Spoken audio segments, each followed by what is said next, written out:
सर्वेभ्यो नमो नमः। बच्चों, जैसा कि हम सभी जानते हैं कि हमारे शरीर को चुस्त दुरुस्त और स्वस्थ रखने में भोजन की महत्वपूर्ण भूमिका होती है। हम क्या खाते हैं, कैसा खाते हैं, कैसे खाते हैं, इन सभी बातों का हमारे स्वास्थ्य पर बड़ा ही गहरा प्रभाव पड़ता है। इसलिए हमें भोजन के प्रति बहुत ही सजग और जागरूक रहने की आवश्यकता है। बच्चों, आज जो पाठ हम पढ़ने जा रहे हैं वह भोजन से ही संबंधित है। वह पाठ आपकी पाठ्य पुस्तक शाश्वती प्रथमो भागः का 6ठ पाठ है और पाठ का नाम है आहार विचारः। यह पाठ बच्चों चरक संहिता से लिया गया है और चरक संहिता के रचनाकार हैं महर्षि चरक। इस पाठ में भोजन संबंधी नियमों को विस्तार से बताया गया है, अर्थात हमें कैसा भोजन करना चाहिए, कब करना चाहिए, कितनी मात्रा में करनी चाहिए, इन सभी बातों को विस्तार से यहाँ पर बताया गया है। तो चलिए आज हम लोग भोजन संबंधी नियमों को जानते हैं। आप लोग अपनी अपनी पाठ्य पुस्तक निकाल लें और जहाँ मैं पढ़ती हूँ वहाँ पर आप भी देखें और समझने का प्रयास करें। प्रस्तुत पाठ चरक संहिता के विमान स्थानम प्रकरण के रस विमान नामक प्रथम अध्याय से संकलित है। बच्चों, यह जो चरक संहिता है इसे 8 भागों में बांटा गया है और प्रत्येक भाग का नाम दिया गया है स्थानम, स्थान, और प्रत्येक स्थानों को अध्यायों में बांटा गया है। तो उन्हीं 8 स्थानों में एक स्थान का नाम है विमान स्थान और उसी का प्रथम अध्याय है जिसका नाम है रस विमान और उसी से इस पाठ को लिया गया है। यहाँ प्रयुक्त विमान शब्द का तात्पर्य रोगात्मक दोषों एवं औषधियों के विज्ञान से है। यहाँ पर जो विमान शब्द आया है वह उड़ने वाला विमान नहीं है, बल्कि उसका तात्पर्य रोगात्मक दोषों और औषधियों के विज्ञान से है। यानी रस विमान एक ऐसा विज्ञान है जिसमें रोग उत्पन्न करने वाले दोषों को और उनके निदान के लिए औषधियों की चर्चा की गई है। इसमें बताया गया है कि स्वास्थ्य का मूल आधार समुचित आहार है, यानी कि भोजन है। भोजन के प्रकार, उसकी मात्रा तथा उचित समय आदि का विधान ही इस अंश का वर्ण है। यानी कि इस पाठ में हम लोग भोजन के प्रकार, उसकी मात्रा तथा उचित समय आदि के बारे में ही पढ़ेंगे। बच्चों, इस पाठ को हम लोग 9 बिंदुओं के आधार पर पढ़ेंगे। वे 9 बिंदुएं हैं। पहला है बच्चों उष्णम अश्नीयात। उष्णम का अर्थ होता है गर्म और अश्नीयात का अर्थ होता है खाना चाहिए, गर्म खाना चाहिए। दूसरा बिंदु है स्निग्धम अश्नीयात, यानी कि स्निग्ध। स्निग्ध का अर्थ होता है चिकनाई युक्त, चिकना, यानी कि तेल और घी से युक्त भोजन खाना चाहिए। तीसरा बिंदु है मात्रावत अश्नीयात। मात्रा के अनुसार खाना चाहिए, ना अधिक ना कम, मात्रा के अनुसार, उचित मात्रा के अनुसार खाना चाहिए। चौथा बिंदु है जीर्णे अश्नीयात। जीर्णे का अर्थ होता है पचने पर, यानी कि जो भोजन खाए हुए हैं उसके पच जाने पर ही दूसरा भोजन खाना चाहिए। 5वां बिंदु है वीर्या विरुद्धम अश्नीयात। वीर्या का अर्थ होता है शक्ति, यानी शक्ति के अनुकूल खाना चाहिए। वीर्या विरुद्धम अश्नीयात, शक्ति के अनुकूल खाना चाहिए। 6ठा बिंदु है इष्टे देशे इष्ट सर्वोपकरणम च अश्नीयात। इष्टे देशे यानी कि इच्छित स्थान पर और इच्छित सामग्री के साथ खाना चाहिए। 7वां बिंदु है न अति द्रुतम अश्नीयात। द्रुतम का अर्थ होता है शीघ्रता से, तो ना अति द्रुतम, इसको अगर तोड़ेंगे बच्चों तो होगा ना अति द्रुतम अश्नीयात, यानी कि बहुत शीघ्रता से नहीं खाना चाहिए। उसके बाद है ना अति विलंबित अश्नीयात, विलंबित यानी कि देर से, बहुत देर से भी नहीं खाना चाहिए। और 9वां एवं अंतिम बिंदु है अजल्पन न हसन तन मना भुंजिता। अजल्पन यानी कि बात करते हुए नहीं, बिना बात करते हुए, और न हसन हंसते हुए नहीं, यानी कि बात करते हुए और हंसते हुए भोजन नहीं खाना चाहिए, बल्कि तन मना यानी कि मन लगाकर खाना चाहिए। तो बच्चों उष्णम अश्नीयात, गर्म भोजन खाना चाहिए। तो गर्म भोजन क्यों खाना चाहिए, गर्म भोजन खाने की क्या क्या लाभ हैं। स्निग्धम अश्नीयात, स्निग्ध यानी चिकनाई युक्त भोजन क्यों खाना चाहिए, इसके क्या क्या लाभ हैं। तो इन सभी को बच्चों अब हम एक एक करके विस्तार से पढ़ेंगे, है ना। पहला बिंदु है उष्णम अश्नीयात। इसको बच्चों अगर हम लोग संधि विच्छेद करेंगे तो होगा उष्णम जोड़ अश्नीयात, यानी कि गर्म खाना चाहिए। अब गर्म क्यों खाना चाहिए, देखिए, उष्णम ही भुज्यमानम स्वदते, गर्म खाना खाता हुआ स्वादिष्ट लगता है।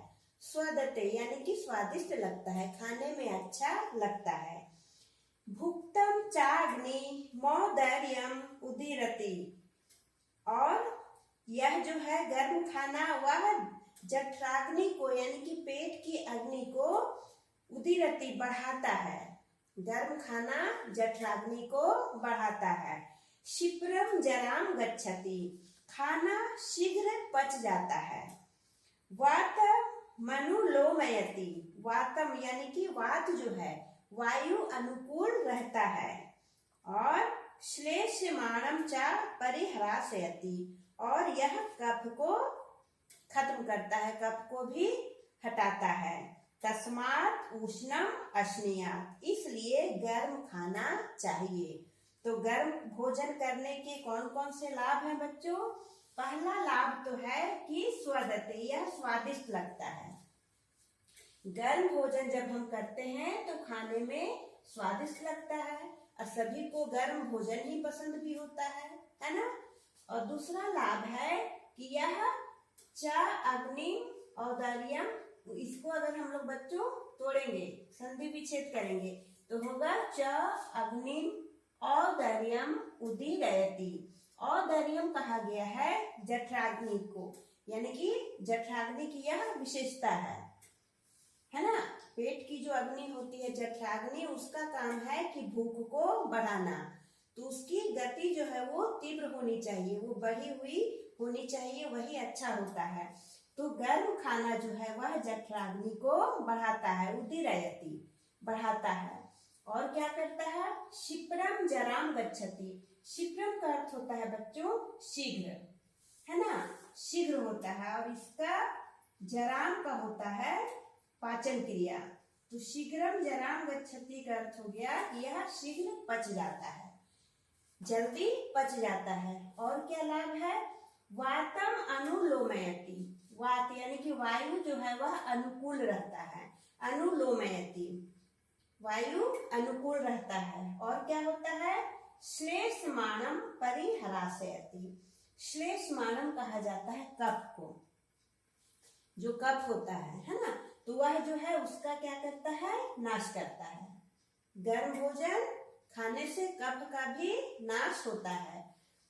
तो यहाँ पर अश्नीयात का अर्थ है बच्चों खाना चाहिए, इसलिए हमें उष्णम अश्नीयात गर्म भोजन खाना चाहिए।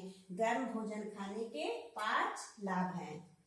पहला है कि यह स्वादिष्ट लगता है, दूसरा कि यह जठराग्नि को बढ़ाता है, तीसरा है कि शीघ्र पच जाता है, क्षिप्रम जराम गच्छति, चौथा है वातम अनुलोमयति यानी कि वायु को अनुकूल रखता है, और श्लेष्माणम परिह्रासयति कफ को हटाता है, इसलिए हमें उष्णम अश्नीयात।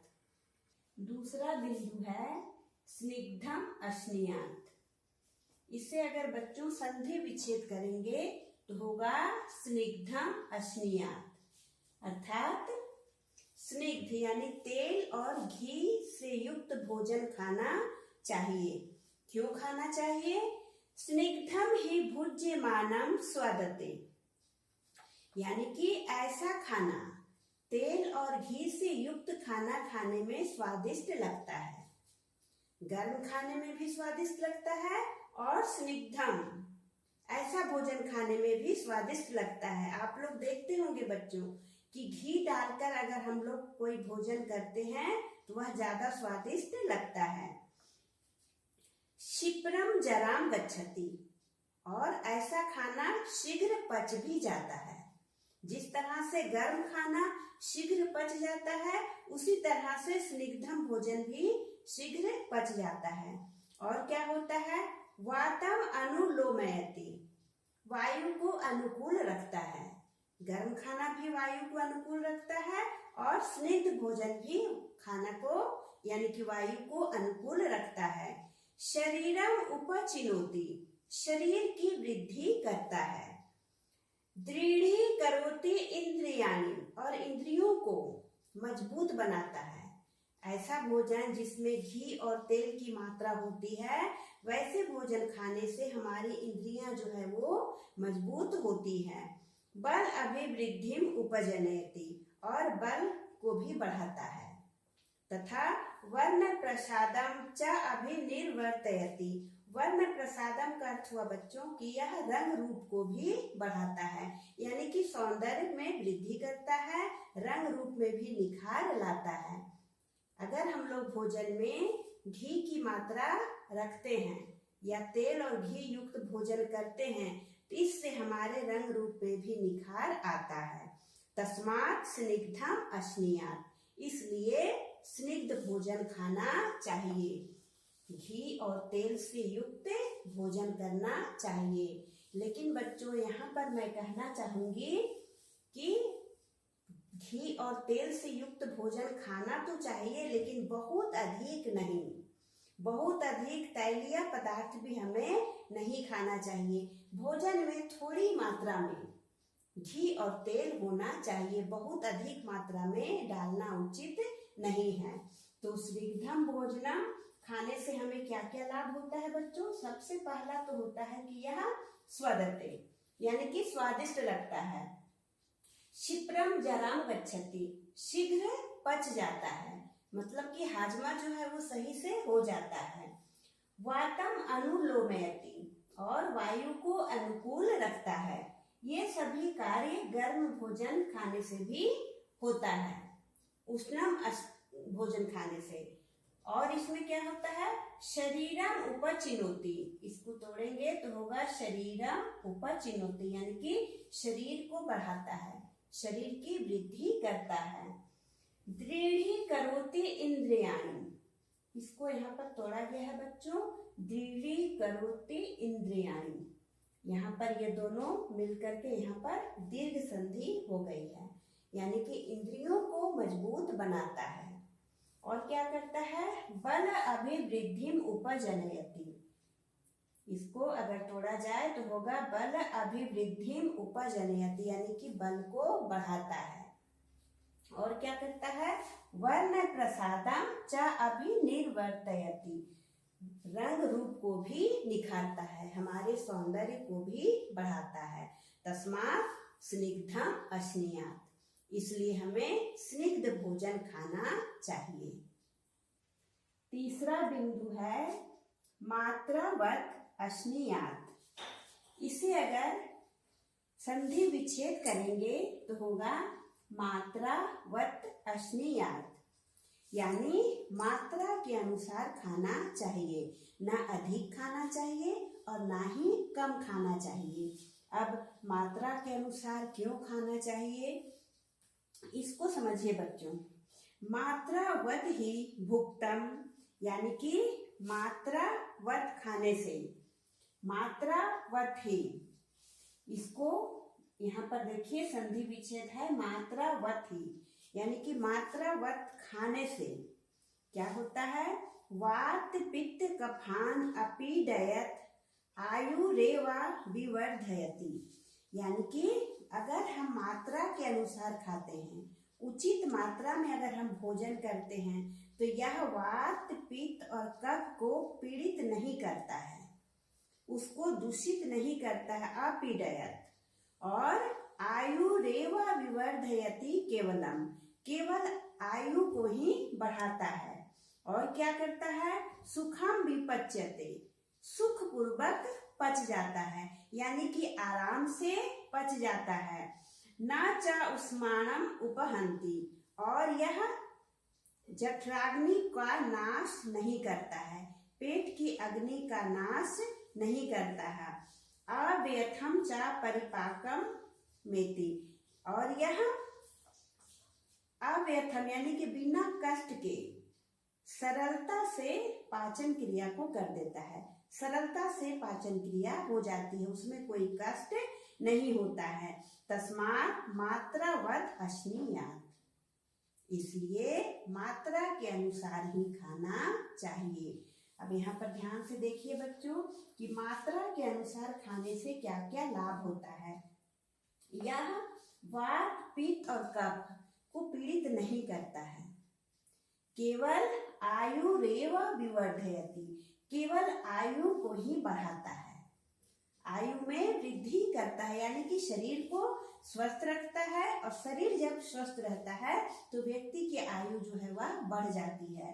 और क्या करता है, सुखम विपच्यते, सुख पूर्वक यानी कि आराम से सरलता से भोजन पच जाता है। उष्माणम ना उपहंति, और यह जठराग्नि का नाश नहीं करता है, उसे खत्म नहीं करता है। अव्यथम परिपाकम, और हाजमा जो है वह अव्यथम हो जाता है, यानी कि उसमें कोई कष्ट नहीं होता है, कोई कठिनता कोई मुश्किल नहीं होती है, आराम से हाजमे की क्रिया हो जाती है। तस्मात् मात्रावत अश्नीयात्। चौथा बिंदु है जीर्णे अश्नीयात्। जीर्णे में बच्चों सप्तमी विभक्ति है, इसका अर्थ हुआ पचने पर, हजम हो जाने पर, है ना, तो हजम हो जाने के बाद खाना खाना चाहिए। अजीर्णे ही भुंजानस्य, क्योंकि अजीर्णे यानी कि बिना पचे, अजीर्णे में भी सप्तमी विभक्ति है, यानी कि बिना पचे भुंजानस्य खाने वाले का अभी अवहृतम आहार जातम, भुंजानस अभी अवहृतम आहार जातम, अभी अवहृतम का अर्थ हुआ खाया हुआ, आहार जातम भोजन, यानी कि बिना पचे हुए खाने वाले का खाया हुआ भोजन, पूर्वस्य आहारस्य, पूर्वस्य आहारस्य यानी कि पहले के भोजन के, रसम अपरिणतम उत्तरेण आहार रसेन उपसृजत, पूर्वस्य आहारस्य रसम यानी कि पहले खाए हुए भोजन के आहार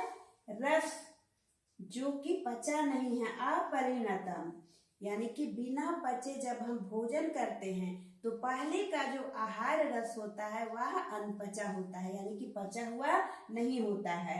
अपरिणतम तो पहले का बिना पचा हुआ रस, और उत्तरेण आहार रसेन, और बिना पचे जब भोजन खा लेते हैं तो बाद वाले भोजन के आहार के रस के साथ वह क्या होता है, मिल जाता है, और मिलता हुआ क्या करता है, उपसृजत, मिलता हुआ, उपसृजत का अर्थ हुआ मिलता हुआ। क्या मिलता हुआ, पहले के भोजन का रस जो पचा नहीं है और उसके बाद जो हम लोग फिर से खा लेते हैं उस भोजन का रस, दोनों मिलता हुआ उपसृजत क्या करता है, सर्वान दोषान प्रकोपयति आशु। प्रकोपयति का अर्थ होता है बढ़ाता है, और आशु का अर्थ होता है शीघ्रता से। सर्वान दोषान यानी कि सभी दोषों को शीघ्रता से बढ़ा देता है। कब बढ़ा देता है? जब हम पहले का भोजन बिना पचे और हम दोबारा भोजन कर लेते हैं, तो पहले का जो बिना पचा हुआ भोजन का रस है वह बाद वाले भोजन के रस से मिलकर सभी दोषों को उत्पन्न कर देता है, शीघ्रता से बढ़ा देता है। परंतु जीर्णे तो भुंजा नस्य, लेकिन पचने पर, भोजन पच जाने पर खाने वाले का स्वस्थान स्थितेषु दोषेषु अग्नौ चोदीर्णे, इसको तोड़ेंगे बच्चों तो होगा च उदीर्णे, है ना। लेकिन खाना भोजन पच जाने के बाद खाने वाले का जो सभी दोषों के अपने अपने स्थान पर स्थित होने पर, स्वस्थान स्थितेषु दोषेषु, है ना, अपने दोषों के अपने स्थान पर स्थित होने पर, अग्नौ च उदीर्णे, जठराग्नि के बढ़ने पर, है ना, उदीर्णे का अर्थ होता है बढ़ने पर, जठराग्नि के बढ़ने पर, जातायाम च बुभुक्षायाम, भूख लगने पर, भूख उत्पन्न होने पर, विपरीतेषु च श्रोतसाम मुखेषु, और मुख के छिद्रों के, श्रोतसाम कहा गया है छिद्रों के, मुख के छिद्रों के खुलने पर, विपरीतेषु का अर्थ है खुलने पर, मुख के छिद्रों के खुलने पर, विशुद्धे च उद्गारे, और विशुद्ध डकार आने पर, उद्गारे का अर्थ होता है डकार आने पर, हृदय विशुद्धे, हृदय के विशुद्ध होने पर, वात अनुलोमे, वायु के अनुकूल होने पर, विसृष्टेषु, विसृष्टेषु का अर्थ होता है त्यागने पर, क्या त्यागने पर? वात मूत्र पुरीश वेगेषु, यानी कि वात यानी कि वायु, मूत्र पेशाब, पुरीश मल के वेगों के त्यागने पर, विसृष्टेषु यानी कि त्यागने पर, अभी अवहृतम आहार जातम, यानी कि इतना हो जाने के बाद खाया हुआ भोजन, अभी अवहृतम आहार जातम, अभी अवहृतम आहार जातम, कब खाने पर? जठराग्नि के उत्पन्न होने पर, विशुद्ध डकार आने पर, हृदय के विशुद्ध हो जाने पर, वायु के अनुकूल हो जाने पर, और वात मूत्र मल के वेगों के त्याग करने के बाद, अभी अवहृतम आहार जातम, खाया हुआ भोजन, सर्व शरीर धातु न अप्रदूषयत, यानी कि शरीर के सभी धातुओं को, अप्रदूषयत यानी कि बिना पीड़ा पहुंचाए, आयु रेव अभिवर्धयति केवलम, केवल आयु को ही बढ़ाता है। तस्मात् जीर्णे अश्नीयात्, इसलिए भोजन के पचने के बाद ही खाना चाहिए। इसे बच्चों एक बार मैं पुनः आपको समझा रही हूँ, ध्यान से आप समझें, है ना। जीर्णे अश्नीयात्, भोजन को पचने के बाद ही दूसरा भोजन खाना चाहिए। एक भोजन अगर हम खाए हुए हैं और वह नहीं पचा है, उसके बाद हम दूसरा भोजन खा लेते हैं, तो पहले वाले भोजन का रस जो कि अभी पचा नहीं है, अनपचा है, वह रस और फिर पुनः जो दूसरा भोजन खा लिए उसका रस, दोनों मिल जाता है, और दोनों मिल करके क्या करता है? दोष को उत्पन्न करता है, सारे दोषों को तेजी से बढ़ा देता है, तेजी से बढ़ा देता है, जो कि बीमारी का कारण बनता है। लेकिन खाना पचने के बाद जब हम भोजन करते हैं, तो खाना पचने के बाद कब भोजन करना चाहिए? जब मुख का छिद्र, सारे छिद्र जब खुल जाते हैं और विशुद्ध डकार आ जाता है, हृदय विशुद्ध हो जाता है, वायु अनुकूल हो जाती है और तेजी से भूख लग जाती है, तथा जो वात यानी कि वायु, मूत्र, मल का जो वेग होता है उसके त्याग करने के बाद जब भोजन खाया जाता है तो वह भोजन जो है वो शरीर के सभी धातुओं को कष्ट नहीं पहुंचाता है, बिना पीड़ा पहुंचाए केवल आयु को ही बढ़ाता है, यानी कि शरीर को पूरी तरह से स्वस्थ रखता है और व्यक्ति की आयु जो है वह बढ़ जाती है। इसलिए हमें पहला खाया हुआ भोजन के पच जाने के बाद ही दूसरा भोजन खाना चाहिए। ऐसा नहीं कि जो मिला उसे खाते जा रहे हैं। तो शरीर को स्वस्थ रखना है, तस्मात् जीर्णे अश्नीयात्। तो इस वीडियो में बच्चों हम लोग यहीं तक पढ़ेंगे, आगे के भाग को हम लोग अगले वीडियो में पढ़ेंगे। तब तक आप यहीं तक के पाठ का अभ्यास करते रहें। धन्यवाद।